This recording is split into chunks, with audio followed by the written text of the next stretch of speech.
Bom dia, alunos. Aqui, professor Evandro de Biologia, do segundo ano do Colégio Positivo da Ângelo Sampaio. Eu fiquei encarregado de fazer um apanhado geral do começo de zoologia, os filos porífero, quinidário, plateuminto e nematóida. Mas, de antemão, eu queria pedir desculpa para vocês pelo amadorismo, porque a gente está em casa também cumprindo a quarentena, mas tendo que produzir um material. Então, a gente está tendo que aprender a lidar com as plataformas, com os softwares de ensino à distância, para tentar produzir um material de razoável qualidade para vocês. Então, pedido desculpa, vamos começar fazendo esse apanhado geral por poríferos. Lembrando que o nome dos grupos já traz nesse nome a principal característica deles. Então, a principal característica dos poríferos é apresentar o corpo com muitos poros. Apesar de eles terem aí uma meia dúzia de células especializadas, eles ainda não apresentam um tecido verdadeiro. Então, é claro que eles não vão apresentar nenhum tipo de órgão. As células é que vão ter que trabalhar e vão ter que fazer todas as funções para manter vivo esse animal. Não existe nenhuma espécie terrestre, todas são de água, são aquáticas. A maioria de água salgada e algumas poucas espécies de água doce. Só tem um momento na fase da vida deles que eles são móveis, que eles se locomovem no ambiente, que é a fase de larva, quando elas têm que procurar um ambiente favorável para se fixar, ou seja, uma base dura. Por isso são chamados de fixos ou sésseis. Todo alimento tem que entrar na célula, portanto são coisas muito pequenas, são células de algas, protozoários, eventualmente um óvulo de alguma espécie marinha ou de água doce, que tem que entrar numa das células para começar a ser feita a digestão e depois passar para uma outra célula que vai terminar e fazer a distribuição. Seriam os coanócitos e os amebócitos. Lembrando que coanócito é uma célula especializada em captura de alimento que apresenta um flagelo, e ela é exclusiva dos poríferos, nenhum outro grupo animal apresenta isso. E as esponjas, que fazem parte desse grupo, não apresentam nenhum tipo de simetria, então são considerados assimétricos. Não esquecer que a evolução delas aconteceu justamente para tentar facilitar ou aumentar a chance de sobrevivência, facilitando a captura de alimento. Então a sequência seria de Ascon, Sicon e Leucon, a mais complexa. Se reproduzem de maneira sexuada, é o que traz a vantagem por ter variabilidade genética, mas quando as condições estão muito favoráveis, podem fazer a reprodução assexuada por brotamento. Tem um caso especial, que seria a gemulação, mas acontece só em algumas espécies de água doce, quando o ambiente está extremamente ruim, desfavorável mesmo. O segundo grupo na evolução que a gente vai ver são os quinidários. Lembrando, o nome traz a principal característica. Eles apresentam um tipo de célula especializada chamada quinidócito e quinidoblasto. São células que apresentam um filamento que parece um dardo, um líquido urticante que na verdade contém veneno, e quando se encosta nessa célula, dispara o que está sob pressão, perfurando a pele do animal que encostou e lançando o veneno dentro, que vai provocar uma reação alérgica provavelmente violenta, gerando uma paralisia muscular, o que dificulta a fuga desse animal e facilita a captura de alimento por parte desse quinidário. São todos aquáticos também, já são multicelulares, mas apresentam tecido verdadeiro, e pelo embrião e só até gástula e o adulto manter as características da gástula, ou seja, com duas camadas de células, um espaço oco onde vai ser feita a digestão e um orifício que virou a boca, o animal é considerado diblástico. Todos os quinidários apresentam uma simetria chamada de radial, e como ele não tem ainda um centro de comando, apenas uma rede de neurônios que permitem ao animal capturar informação do ambiente e reagir de acordo com essa informação. Normalmente eles recolhem os tentáculos quando se encostam neles. Já apresenta uma cavidade digestiva ou digestória, na verdade não é um estômago ainda, é um projeto de estômago, onde algumas células da gastroderme vão lançar enzimas sobre o alimento que entrou pela boca, ocorre uma digestão parcial e depois esse alimento previamente quebrado entra em células para terminar a digestão. Então começa extracelular e termina intracelular. Reprodução deles normalmente é sexuada, eventualmente pode fazer um brotamento como reprodução assexuada, e tem um caso especial que é chamado de alternância de gerações ou metagênese, em que ocorre uma alternância ou uma mudança de tipo de reprodução a cada geração que existe. Então, vocês estão vendo ali as medusas que têm sexo, conseguem fazer uma fecundação externa com os gametas, mas os seus filhos surgem e apresentam a forma de pólipo, que parece uma torrezinha. E em dado momento, essa torre começa a se dividir transversalmente, que é a estrobilização, a reprodução assexuada, e esses pedaços se soltam para formar novas medusas. Então, a cada geração ocorre uma transformação no tipo de reprodução, e essa transformação é obrigatória. No grupo dos plateumintos, o nome está dizendo, são vermes achatados. Boa parte dessas espécies é de vida livre, acabam predando no ambiente. Outras são parasitas, vão viver com outras espécies e prejudicam essas espécies. É o primeiro grupo na evolução a ser triblástico, ou seja, o embrião dele apresenta ectoderme, endoderme e mesoderme. Mas pelo fato de já ter a mesoderme, talvez passe pela sua cabeça que ele já tem celoma, mas é o primeiro grupo na escala evolutiva a apresentar isso. E se a gente tiver a ideia de que tudo começa mais simples e aos poucos se torna mais complexo, é claro que o primeiro grupo que apresentou a terceira camada de células no embrião ainda não formou um espaço oco que seria o celoma, então eles são chamados de acelomatos. Se você passar o plano sagital, você consegue fazer uma divisão do corpo em metades direita e esquerda, então ele apresenta a simetria bilateral. E é o primeiro grupo na escala de evolução a apresentar uma tentativa de fazer cabeça, uma cefalização. E a ideia da cefalização é tentar colocar nesse ponto na cabeça os principais órgãos sensoriais e um centro de comando que ele já apresenta, que seriam os gânglios cerebroides. O primeiro grupo na escala de evolução também é apresentar um sistema excretor.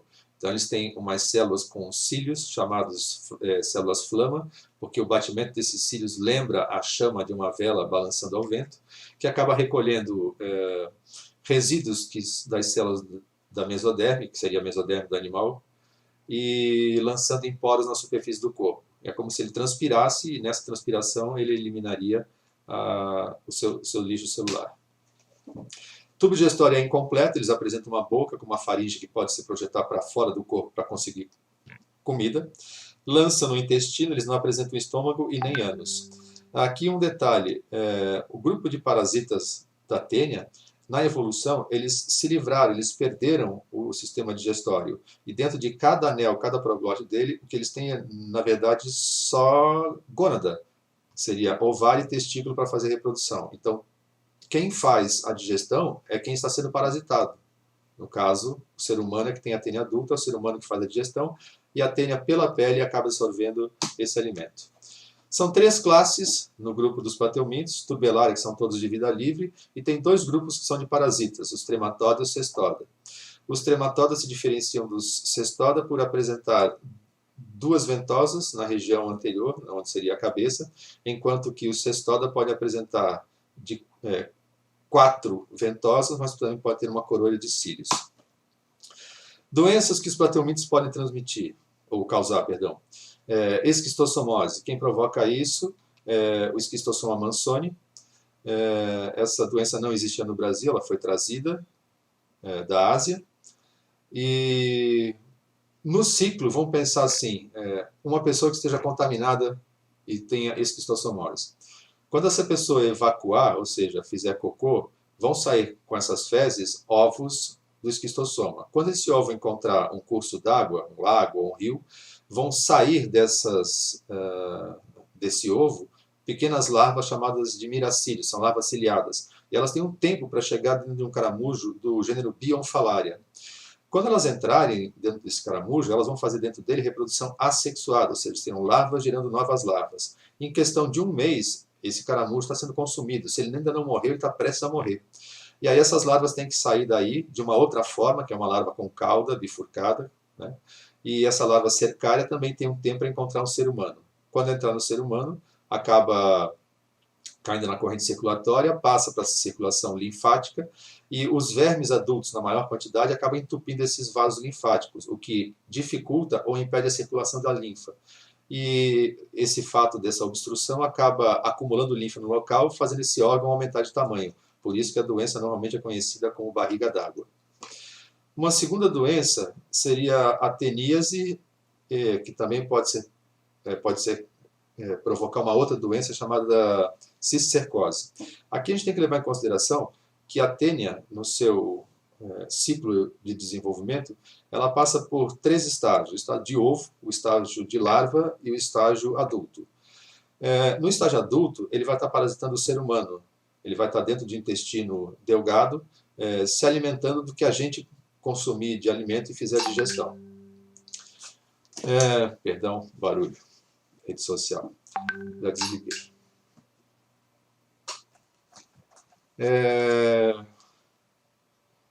O adulto, ele faz reprodução sexuada, perdão. e geram proglótides, anéis com ovos que saem com facilidade junto com as fezes. No ambiente, esses ovos são muito leves e são levados pelo ar ou acabam em cursos d'água. Então, quem consumir esse ovo vai ter o estágio de larva, que seria a cisticercose. E quem consumir a carne com o cisticerco, que é a larva, passa a ter a teníase. Então, o homem, já que o causador faz reprodução sexuada no nosso corpo, nós somos considerados hospedeiro definitivo. Quando esse adulto está no intestino, só tem um jeito de você acabar com ele, é utilizando vermicida e vermífugo.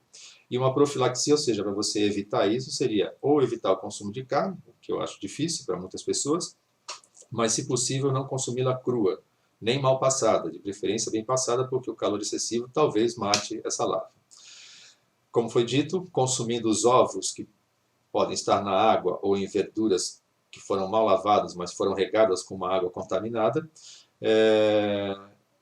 quando você consome esse ovo, ou quando o porco ou o boi consomem esse ovo, no intestino ele acaba se rompendo, sai uma lava que vai furar a mucosa intestinal e cai no sistema circulatório e passa a ser levado por esse sangue. Como a gente tem vasos de calibres diferentes, uns mais grossos, outros mais finos, quando eles entram nos mais finos, acabam entalando. E é nesse ponto que ele se transforma em cisticerco e fica num estágio latente. No ser humano, só tem um jeito de você eliminar isso, quer dizer, dois jeitos. Um seria a cirurgia se ele para em músculo. Agora, se for no cérebro, vai ser bem difícil de você fazer uma cirurgia para tirar esses cisticercos. Então, deve ter algum remédio que calcifica este cisticerco e, posteriormente, o corpo absorve. A profilaxia para evitar a cisticercose seria o consumo de água tratada filtrada e os vegetais que serão ingeridos crus devem ser muito bem lavados. O último grupo, nematóide, faz parte desse grupo uns vermes que são cilíndricos e afilados nas extremidades, ou seja, as duas pontas deles terminam, as duas extremidades terminam em pontas. Aqui dá para ver, quer dizer, não dá para ver, mas vocês talvez já tenham visto isso em sala de aula, que você consegue fazer a diferença entre o sexo, ou perceber essa diferença, olhando a cauda. Se as duas extremidades, a da cabeça e a da cauda, forem retas, seria uma fêmea. Agora, se a região da cabeça for reta, mas a cauda for recurvada, esse é um macho. Essa é a estratégia que ele usa para tentar ter uma relação sexual para a produção da nova geração. São animais triblásticos, mas eles já fizeram um espaço oco. Só que esse espaço oco não é totalmente forrado por mesoderme. Se fosse totalmente forrado por mesoderme, seria celoma. Como ele é parcialmente forrado por mesoderme e parcialmente formado por endoderme, como aparece no desenho ao lado, eles são chamados de pseudocelomados. E é o único grupo que tem essa característica. A partir do próximo grupo serão celomados e daí, na sequência, todos terão essa cavidade que contém os órgãos. O sistema digestório é completo, apesar de não existir estômago, é chamado de completo porque ele tem uma abertura de entrada e uma outra abertura de saída. É o primeiro grupo na evolução a apresentar ânus.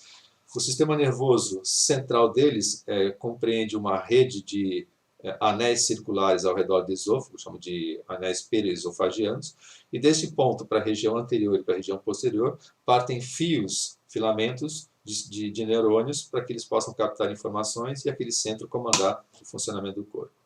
São dioicos, ou seja, apresentam sexos separados, macho e fêmea.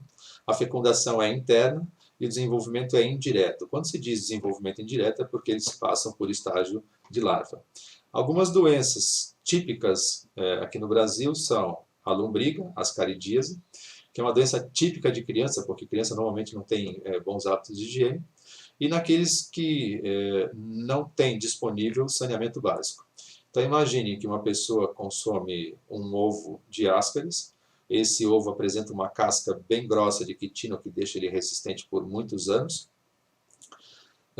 Quando chega no intestino, se rompe esse ovo, sai a larva perfura a mucosa do intestino, cai na corrente circulatória e eles ficam dando algumas voltas por cerca de uns 20 dias nesse sistema circulatório. É claro que nesse meio tempo eles vão se alimentando dos nutrientes que o sangue está carregando e acabam aumentando de tamanho. Lá pelo 20º, 21º dia, eles estão chegando na altura dos pulmões. As larvas perfuram os alvéolos, sobem pelas vias aéreas até a laringe, são engolidos e novamente estão no sistema digestório. Ou seja, quando eles chegam pela segunda vez no intestino, se transformam em adultos, machos e fêmeas, que acabam tendo algum tipo de relação sexual, e as fêmeas grávidas acabam liberando esses ovos. Só para vocês terem uma ideia, cada fêmea grávida, por noite, acaba liberando cerca de 200 mil ovos. Então, elas produzem muita coisa ao longo da vida fértil delas. Lembrando aqui que a prevenção seria manter hábitos de higiene, lavar as mãos dos alimentos antes das refeições, evacuar em vaso sanitário e exigir das autoridades de saúde do município que exista saneamento básico, ou seja, o tratamento de esgoto para evitar que esses ovos acabem chegando em cursos de água e que aumentem ou fiquem na terra, aumentando a chance de contaminação. A ancilostomose amarelão tem um ciclo parecido com o da lombriga, do Ascaris. A diferença é a forma de entrar no corpo. Enquanto o Ascaris entra pela boca, o Ancylostoma duodenale ou Necator americanus acaba entrando normalmente pela pele, aquela que estaria em contato com o solo. Normalmente é a sola dos pés. Então, aqueles que andam descalço têm maior chance de ser contaminados por essa doença. Então, entrando pela pele, cai no sistema circulatório, passa uns 20, 21 dias circulando pelo corpo, perfura os alvéolos pulmonares, sobe as vias aéreas, é engolido quando chegar na laringe, agora vai para o intestino delgado, e lá no intestino delgado eles se tornam adultos, fazem reprodução sexuada, e as fêmeas acabam eliminando os ovos junto com as fezes. Então, a profilaxia e a prevenção, praticamente a mesma coisa da lombriga. Ou seja, evacuar em vaso sanitário, exigir saneamento básico e ter hábitos de higiene, mas, neste caso, como as larvas normalmente entram pelos pés, evitar andar descalço. A oxirose, eu acho que é das doenças causadas por nematelmintos a mais simples o ciclo, porque basta ingerir o ovo, ele chega no intestino grosso, não mais o delgado, se tornam adultos, mantêm relação sexual, e as fêmeas grávidas, cheias de ovos, de noite, ou quando você estiver dormindo, migra para a região do ânus para soltar os ovos, o que gera, naquela movimentação dela nessa região, uma certa coceira. Quem está levemente sonolento ou está dormindo acaba coçando, e as unhas passam a ser um bom propagador dessa doença, porque basta colocar a mão à boca e estaria sendo contaminado. Então, a autoinfestação é bem comum nesse tipo de doença. Bom, manter unhas aparadas, lavar as mãos e evitar coçar o ânus seriam medidas preventivas para evitar a oxiurose. E, por fim, a filariose ou elefantíase, que dessas doenças que a gente está vendo causadas por plateumintes ou nematelmintes, é a única que vai fazer uso de um pernilongo como um transmissor dessa doença. E não é qualquer pernilongo, é do gênero Culex. Então, quando a fêmea desse pernilongo for sugar o sangue de uma pessoa, para que a pessoa não sinta, ela tem que injetar sua saliva, que apresenta um anestésico e um anticoagulante. E é justamente na glândula salivar que poderiam estar as microfilárias da Wuchereria bancroft, ou simplesmente da filária. Cai no sistema circulatório, depois passa para o sistema linfático, entope esses vasos linfáticos, provocando um aumento ou uma concentração de linfa nesse local, e o aumento do órgão. Então, normalmente esses gânglios linfáticos são aqueles das axilas ou das virilhas. Então, braços, mamas, bolsa escrotal e as pernas normalmente ficam muito inchadas. Bom, aqui a gente termina esse resumo rápido sobre os 4 capítulos e na sequência a gente vai fazer alguns exercícios que foram propostos. Só não esqueça, quarentena é quarentena, não é férias. Se mantenha em casa, se mantenha recluso para não se contaminar e não contaminar outras pessoas. Vamos colocar essa curva de transmissão lá embaixo para evitar o caos no sistema de saúde. Grande abraço a todos e até o nosso próximo encontro. Bom dia mais uma vez. Vamos fazer agora a correção dos exercícios de plateumintos e nematóide. Primeira pergunta sugerida está na página 52, diz: os plateumintos são animais triblásticos e acelomados. O que essa informação significa? Bom, se eles são triblásticos, é porque o embrião deles apresenta 3 camadas de células, a ectoderme, a mesoderme e a endoderme. Mas eles ainda não apresentam celoma, ou seja, não apresentam aquele espaço oco forrado por mesoderme, onde seriam colocados os órgãos internos. Então, os poucos órgãos que eles apresentam estão diretamente colados na musculatura deles ou no parênquima de preenchimento. Segunda questão. Sobre os plateumintos, é correto afirmar. Então, parece que aí a alternativa correta seria a letra E. Então, vamos ver cada uma delas, onde estaria o erro ou o acerto. Então, na letra A diz assim: entre a epiderme e o intestino apresentam a mesogleia. Bom, mesogleia quem tem é porífero e quinidário, que é uma camada gelatinosa entre duas camadas de células. Os plateumintos não apresentam mesogleia, então aí estaria o erro. Na alternativa B, a eliminação de excreta nitrogenada ocorre exclusivamente através de protonefrídeos. Bom, os plateumintos foram os primeiros a apresentar um sistema excretor, mas não é por protonefrídeo, é por célula-flama. Então aí estaria o erro. Na alternativa C, os plateumintos apresentam uma cavidade gestória com duas aberturas para o exterior, a boca e o ânus. Não, ele só tem boca, ânus aparece só nos nemateumintos. Então aí estaria o erro. Na D, incluem exclusivamente animais de vida livre, planária de vida livre, geoplana de vida livre. Entretanto, Schistosoma mansoni e Taenia são parasitas, então não são exclusivamente de vida livre, aí está o erro. E a alternativa E, além das formas de vida livre, existem também formas parasitas de ser humano, como o gênero Taenia. Então aí é que estaria correta. Terceira questão. Os plateumintos pertencem ao primeiro grupo de animais a possuir um sistema excretor. Ele é bastante primitivo, formado por células-flama. A principal função dessas células é, na letra A, remover excesso de água e os resíduos nitrogenados do sangue e lançá-los para o intestino. Não são lançados para o intestino, são lançados na superfície do corpo, na epiderme, para fora. Então aí estaria o erro. Na alternativa B, a principal função das células-flama é remover o excesso de água e os resíduos nitrogenados do sistema circulatório. Eles ainda não apresentam o sistema circulatório, são bastante simples. Na C, as células-flama removem o excesso de água e os resíduos nitrogenados do tecido epitelial para lançá-los no intestino. Mais uma vez, não lança para o intestino e não recolhe do tecido epitelial, recolhe da parte interna dele. Letra D. Célula-flama remove o excesso de água e resíduos nitrogenados da ectoderme, lançá-los no tubo de Malpighi. Bom, o tubo de Malpighi é uma estrutura de excreção, mas que aparece só nos artrópodes, então está errado também. E, por fim, as células-flama removem o excesso de água e resíduos nitrogenados do mesoderme para lançá-los para o exterior. Alternativa correta, letra E. 4. Considerando o processo reprodutivo das planárias, que leitura se pode fazer dessa tira? Parece que depois do encontro delas, elas se multiplicaram, gerando semelhantes a elas. Então, me parece que isso é um tipo de reprodução assexuada, porque não envolveu nenhum gameta, e é chamado de laceração. E a ser dessa maneira que eles acabam originando novos indivíduos sem fazer reprodução sexuada. Quinta questão. Uma pessoa com esquistossomose mudou-se para uma unidade de federação brasileira onde essa doença não ocorre. Considerando o ciclo dessa verminose, se as fezes dessa pessoa contaminarem a água dos rios dessa região, poderão iniciar a disseminação de doença levando à contaminação de outras pessoas? Sim ou não? E justifique sua resposta.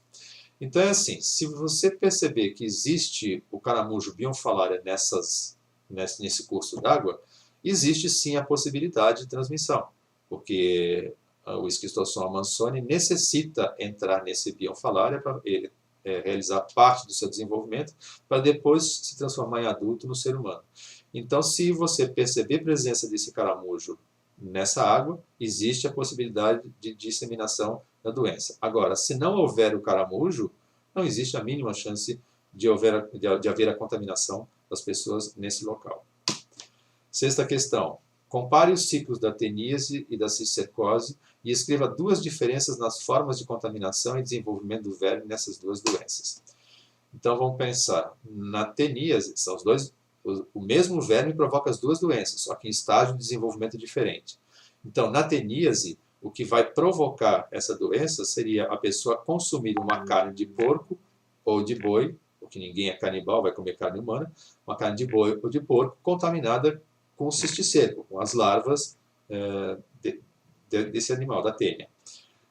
E na cisticercose, como tem que ingerir o ovo pode estar ou na água ou num alimento, num vegetal que foi regado com essa água contendo ovos. Então, se não houver uma boa higienização do vegetal, se não houver uma filtragem e um tratamento nessa água, a pessoa está sujeita a consumir os ovos, e esses ovos vão virar cisticercos no músculo dessa pessoa.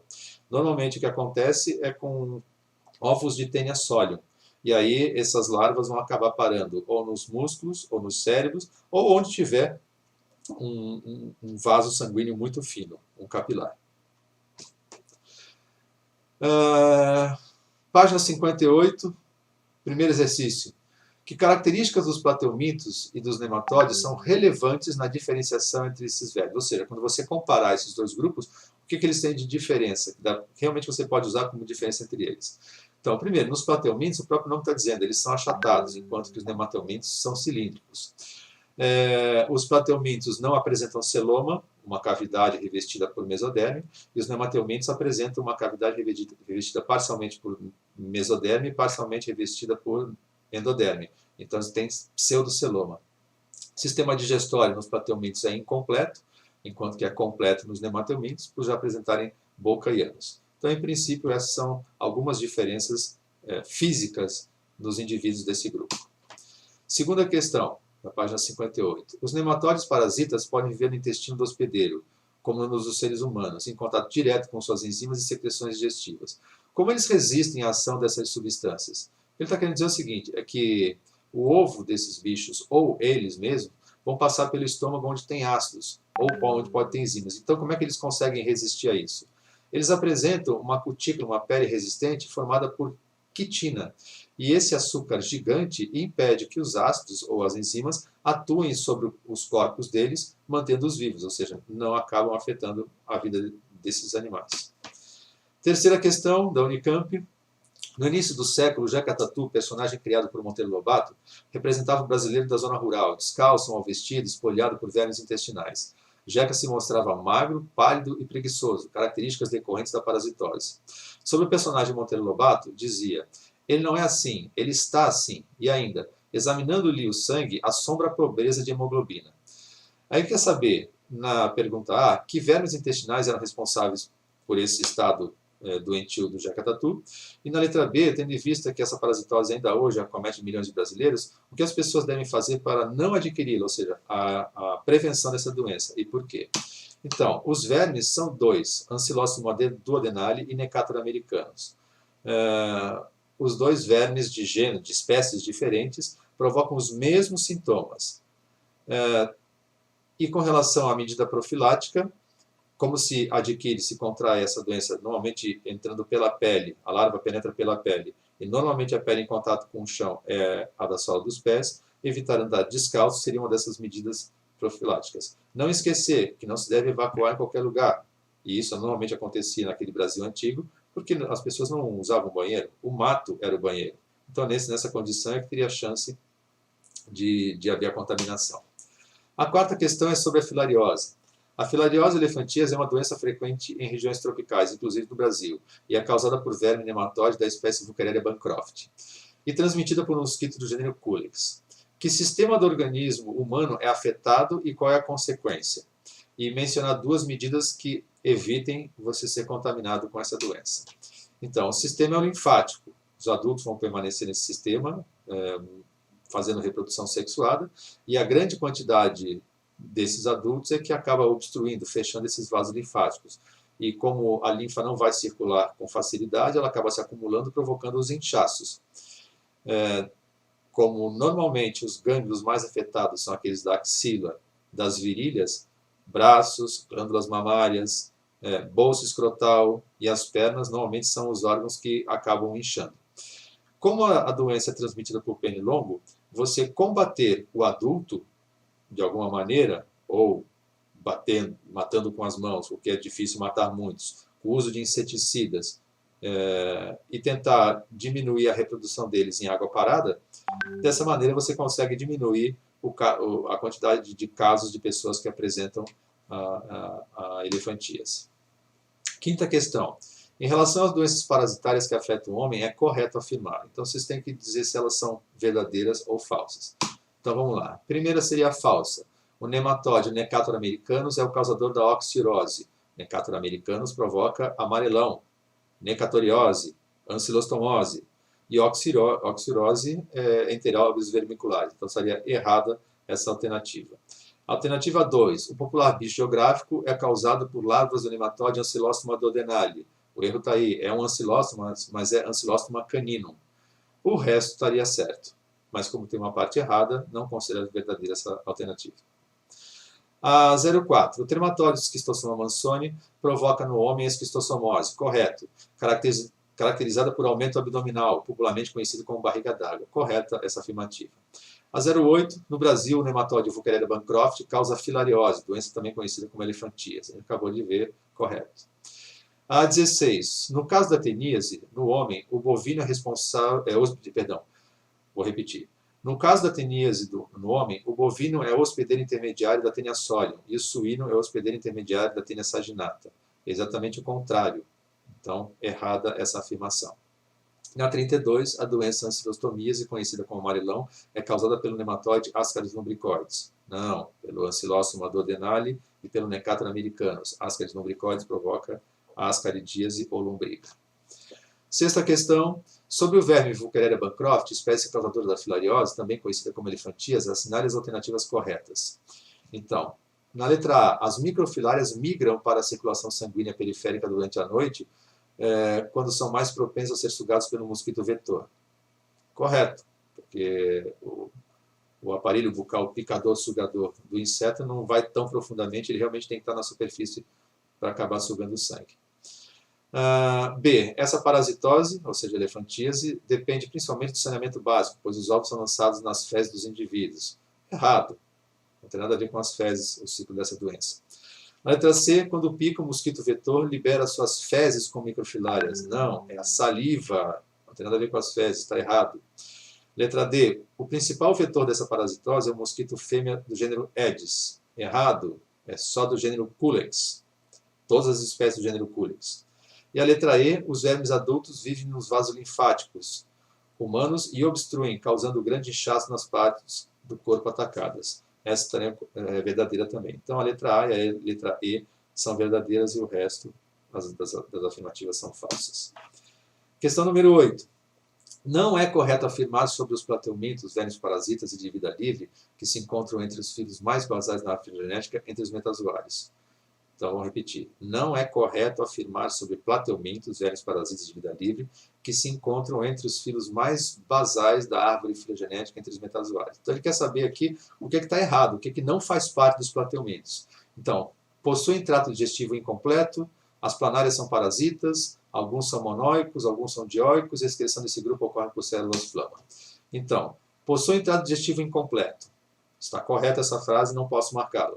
A letra B, as planárias são parasitas. Não, elas são de vida livre. Então, talvez só essa esteja errada, vamos verificar o resto. Alguns são monóicos, ou seja, são hermafroditas, apresentam no mesmo corpo a gônada masculina e a feminina, testículo e ovário. Essa é correta, lembra da tênia. Alguns são dioicos. Sim, pode haver sexos separados, que é o caso do esquistossoma mansoni, tem macho e tem fêmea. E a excreção nesse grupo ocorre por células flama. A gente viu que foi o único grupo, o primeiro grupo que apresentou um sistema excretor por células flama, e vai ser o único grupo na evolução animal inteira que apresenta esse tipo de sistema excretor. Nona questão. Em animais pertencentes ao filo Plateumintos, vermes de corpo achatado, podem apresentar vida livre ou ser parasitas de animais invertebrados e vertebrados. Possuem representantes de 3 classes, Turbellaria, Trematodes e Cestodes. São animais cuja origem evolutiva talvez tenha ocorrido a partir de quinidários primitivos. Acerca desse filo, responda. Como está constituído o sistema excretor da planária, como ocorre a troca de gases dos plateumintos, que fenômeno ou tendência evolutiva tornou o sistema nervoso desses animais mais evoluído que os quinidários, o que é um plateuminto monóico e digenético, exemplifique, e o que é um plateuminto dioico. Escreva corretamente o nome científico de um desses plateumintos que é parasita na espécie humana. Então, na primeira, como está constituído o sistema excretor da planária? Se é um plateuminto, é por célula flama. Como ocorre a troca de gases nos plateumintos? Através da cutícula, por difusão, passando do lado mais concentrado para o menos concentrado, sem gastar energia. Lembrando que difusão é um tipo de transporte por membrana passivo, realmente não gasta energia. Na letra C, que fenômeno ou tendência evolutiva tornou o sistema nervoso desses animais mais evoluído que dos quinidários? A cefalização, a tentativa de ter um centro de comando dos principais órgãos sensoriais na região da cabeça. O que é um plateuminto monóico e digenético? Se ele é monóico, é porque ele apresenta as duas gônadas no mesmo corpo, ou seja, o sexo masculino e feminino. Ele é um hermafrodita ou um bissexuado. E dizer que ele é digenético é porque esse animal vai ter que passar por 2 hospedeiros diferentes, alternando o tipo de reprodução. Então, num hospedeiro ele vai fazer reprodução sexuada, e no outro hospedeiro ele vai fazer reprodução assexuada. A pergunta pedia para dar um exemplo de plateuminto, que é digenético. O plateuminto digenético é o esquistossomo, que numa hora ele faz reprodução assexuada no caramujo bionfalário, e no ser humano ele faz reprodução sexuada. O tripanossoma é um protozoário, mas ele também é um ser digenético, só para você ter uma noção. Então a resposta aqui de exemplo seria só esquistossoma. E a última pergunta é, o que é um plateuminto dioico? E escreva corretamente o nome científico desse plateuminto que é parasita. Já respondi na questão anterior, dizendo que nos plateumintos seria o esquistossoma mansoni, que teria sexo masculino e feminino. E está ali escrito esquistossoma mansoni para você saber corretamente como é que se escreve. 10ª questão, hora do estudo, página 62 e 63. Na tira de quadrinhos faz referência a um verme parasita. Sobre ele foram feitas 5 afirmações. Assinale a única correta. Então, trata-se de um nemateuminto hermafrodita. Não é um nemateuminto. Tênia é plateuminto. Errada a alternativa A. Na B, apresenta simetria bilateral. Correto. Corpo cilíndrico e amplo celoma. Não tem corpo cilíndrico, tem achatado. E é acelomado, não tem celoma. Na C, várias espécies desse verme que utilizam o ser humano como hospedeiro definitivo têm o porco como hospedeiro intermediário. Várias espécies, não. De tênia, só uma espécie, a tênia sólia. Então estaria errado, porque a tênia saginata normalmente está em carne bovina. Letra D, tênia é um verme causador da esquistossomose. Nem preciso comentar, né? E a letra E, ao ingerir o ovo do parasita, o ser humano passa a ser seu hospedeiro intermediário, podendo apresentar cisticercose. Exatamente, a única alternativa correta seria a E. 11ª questão, caiu em Enem. Cândido Portinari, um dos mais importantes artistas brasileiros do século XX, tratou de diferentes aspectos da nossa realidade em seus quadros. Então apresenta ali imagens quadro 1, quadro 2, quadro 3, quadro 4. Sobre a temática dos retirantes, Portinari também escreveu o seguinte poema. Os retirantes vêm vindo com trouxas e embrulhos. Vêm das terras secas e escuras, pedregulhos, doloridos como fagulhas de carvão aceso. Corpos disformes, uns panos sujos, rasgados e sem cor, dependurados. Homem de enorme ventre bojudo, mulheres com trouxas caídas para o lado. Pançudas, carregando ao colo um garoto, choramingando, remelento. No texto de Portinari, algumas pessoas descritas provavelmente estão infectadas com verme esquistossoma mansoni. Os homens de enorme ventre bojudo corresponderiam aos doentes da chamada barriga d'água. O ciclo de vida do esquistossoma mansoni e as condições socioambientais de um local são fatores determinantes para a maior ou menor incidência dessa doença. O aumento da incidência da esquistossomose deve-se à presença de... Então vamos ver cada alternativa. Roedores? Não, é do caramujo, então errado. Inseto hospedeiro? Não, do caramujo, então errado. Indivíduos infectados e de hospedeiros intermediários e ausência de saneamento básico. É verdade, faz sentido essa afirmativa. Letra D, mosquitos? Não. Letra E, gatos e alimentos contaminados. Então a única alternativa seria a letra C. E assim terminamos a correção de alguns exercícios. Espero ter podido sanar alguma possível dúvida que tenha surgido quando você tentou corrigir. E encerro aqui, e no próximo encontro a gente está aí. Grande abraço a todos e não esqueçam, ficar em casa, hein? Quarentena.